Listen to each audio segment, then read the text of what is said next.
कुशल undefeated champion बनेर world cup पुगिरहेछ होइन, कस्तो फिल भइरहेछ अहिले? धेरै नै खुसी। जस्तै जुन सपना लिइरहेको थियो एउटा म्याच नहारे हामी वर्ल्ड कप पुग्ने भनेर, त्यो सफल आज हुँदाखेरि पनि धेरै नै खुसी लागिरहेको छ। यो टुर्नामेन्ट्स अनडिफिटेड भए पनि निकै अप्स डाउन्स भएन, कुन चाहिँ मोमेन्टलाई चाहिँ क्रुसियल टर्निङ पोइन्ट मान्नुहुन्छ?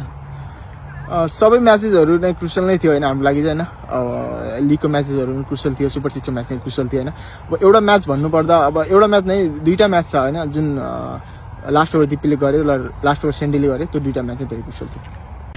सोम दाइ अनडिफिटेड च्याम्पियन होइन, कस्तो फिल भइरहेछ ट्रफी उठाउँदाको क्षण? त्यो अभियसली एकदम खुसी लागिरहेको छ र हामीले मेनिफेस्ट गरेको थियो र मेनिफेस्टमा कति पावर हुन्छ त्यो आज फिल पनि गरेँ र वी आर सो ग्रेटफुल कि एउटा पनि म्याच हामीले चाहिँ यहाँ लुज गरेनौँ र जस्तो हामीले लास्ट 2-3 इयरबाट जस्तो क्रिकेट खेलेको थियौँ र जस्तो प्रिपरेसन हामी अस्ट्रेलिया गएर गऱ्यौँ होइन र वेस्ट इन्डिज हामीले जस्तै जित्यौँ, त्यहाँबाट हामीलाई थाहा हुन्छ कि हाम्रो क्रिकेट कहाँ पुगिसकेको छ, त्यो लेभल कहाँ स्ट्यान्डर्ड कहाँ पुगिसकेको छ। सो हामीलाई यहाँ आएर जति पनि एसोसिएट लेभलहरू छ तिनीहरूलाई डोमिनेट गरेर भनौँ या फेरि च्याम्पियन त च्याम्पियनै भयो, त म्याटर गर्दैन तपाईँले कसरी जित्नु भयो, चाहे 1 रनले जित्नु भयो चाहे 20 रनले जित्नु भयो।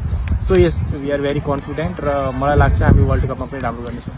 यो टुर्नामेन्टमा निकै अप डाउन भयो होइन, हामीले अनडिफिटेड रहे पनि एउटा मोमेन्ट चुज गर्नु पर्यो टिमको लागि, कुन चाहिँ मोमेन्ट क्रुसियल भयो जस्तो लाग्छ? सबभन्दा त अब भन्दाखेरि चाहिँ अब मलाई चाहिँ भनौँ न जुन कतारवाला थियो, हजुरले नोट्स गर्नुभयो होला र जस्तो सन्दीपले लास्ट बल वाइड फालेको थियो नि त, त्यो अहिले पनि सोच्दाखेरि चाहिँ डर लाग्छ। त्यो मेबी सेखुले एकदमै राम्रो किपिङ गरिरहेको छ, त्यसले गर्दा चाहिँ रुक्यो, किनकि त्यो लेग स्पिन पनि थिएन, त्यसले पेस फालेको थियो र एयरमा स्विङ पनि भएको थियो।